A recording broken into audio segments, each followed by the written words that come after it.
여러분, 좋은 교회는 이런 교회가 아니겠습니까?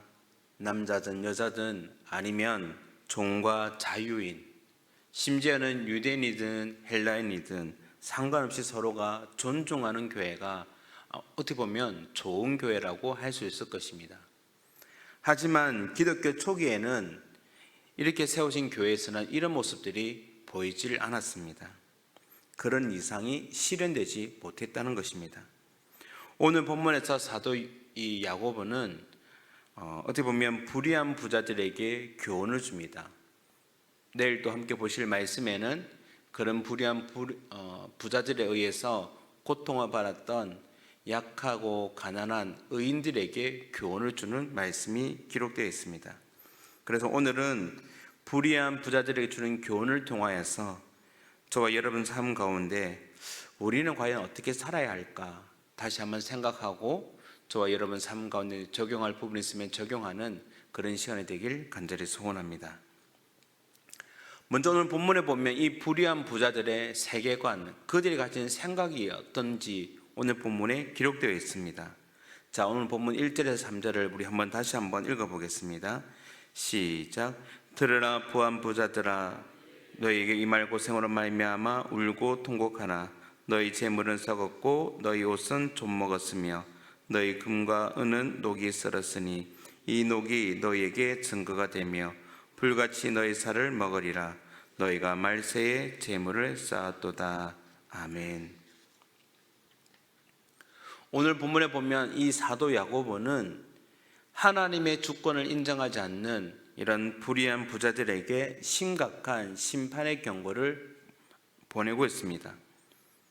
여러분, 이들은 하나님의 심판의 때가 이 말이라는 것을 인정하지 않습니다. 아이, 무슨 심판이야, 무슨 말세야, 내가 이렇게 잘 먹고 잘 살고 있는데, 이런 생각을 하는 것이죠. 그래서 그들에게 있는 세상의 재물은 그들에게 유일한 의지처가 되었습니다. 그래서 재물을 쌓고 금과 은을 모으는데 혈안을 가지고 있습니다. 재난의 때에도 많은 그 금과 은이 자신에게 도움을 줄 것이다, 자신에게 위로를 줄 것이다, 자신을 지켜줄 것이라고 믿습니다. 그래서 그들은 아름다운 옷을 입고 맛있는 음식을 먹으면서 그 즐기는 시간이 언제까지나 계속될 것이라고 생각하는 것입니다. 그러나 그들이 생각하지 못한 것이 있습니다. 그것은 바로 세상 모든 것을 주관하시는 하나님이십니다. 하나님의 심판의 날이 임할 때 그들이 의지하던 그 모든 재물, 그것은 그들에게 아무런 도움을 줄 수가 없는 것입니다. 여러분 한번 생각해 보십시오. 우리의 재산이 많아야 구원받습니까? 아니지 않습니까? 구원은 오로지 믿음으로 받는 것입니다. 그래서 이 마지막 때에 그들의 재산은 아무런 도움을 줄 수가 없는 것입니다. 심지어는 오늘 본문 1절에 기록되어 있는 것처럼 자신들의 몫이 아니라고 생각했던 그 고생이 그들에게 임할 때 그들은 울며 통곡할 수밖에 없음을 말씀합니다. 왜냐하면 세상의 그 재물은 결국 자신들이 의지할 수 있는 의지처가 되지 못하기 때문에 그렇습니다. 그래서 우리는 모든 좋은 것을 후히 주시고 그 사랑하는 자녀들에게 주셔서 누리게 하시는 하나님만을 의지해야 될 줄 믿는 것입니다. 오늘 이 부자들이 가진 이 세계관, 얼마나 어리석은 세계관이겠습니까? 이어지는 본문을 통해서 이 세계관뿐만 아니라 이 불의한 부자들이 가진 그들의 윤리관이 어떠한지를 오늘 사도 야고보는 우리에게 알려주고 있습니다. 자, 4절에서 6절을 한번 읽어보겠습니다. 시작. 보라, 너희 밭에서 추수한 품꾼에게 주지 않은 싹이 소리 지르며 그 추수한 자의 우는 소리가 만군의 주의 길 들렸느니라. 너희가 땅에서 사치하고 방종하여 살육의 날에 너희 마음을 살찌게 하였도다. 너희는 의인을 정죄하고 죽였으나 그는 너희에게 대항하지 아니하였느니라. 아멘. 여러분, 오늘 말씀을 보면 이 불의한 부자들, 재산을 많이 모았지만 결국 그들의 재산을 모으는 방법은 너무나도 불의한 방법을, 그것을 통해 재물을 축적했다는 겁니다. 오늘 본문에 나왔던 것처럼 그들은 자기 밭에서 일하는 그 품꾼들에게 합당한 상을 주지 않았습니다. 자신의 우월한 그 지위를 이용해서, 그래서 어떻게 보면 다른 선택권이 없는 그 품꾼들을, 그것을, 그런 부분들이 약점을 삼아서 그들은 자기 이익을 극대화하고 노동자들에게는 아픔을 안겨 주었습니다. 오늘날로 말하면 무엇을 했다는 겁니까? 쉽게 말하면 갑질을 했다는 것이죠. 이런 부자에게는 기업 윤리도 없으며 상생의 정신도 없습니다. 남이 어떻게 되든 자기 이익만 이렇게 확보하면 된다는 생각뿐입니다. 그래서 이 부자에게는 노동자에 대한 연민도 없었고, 더 나아가서는 하나님에 대한 두려움도 전혀 없었습니다.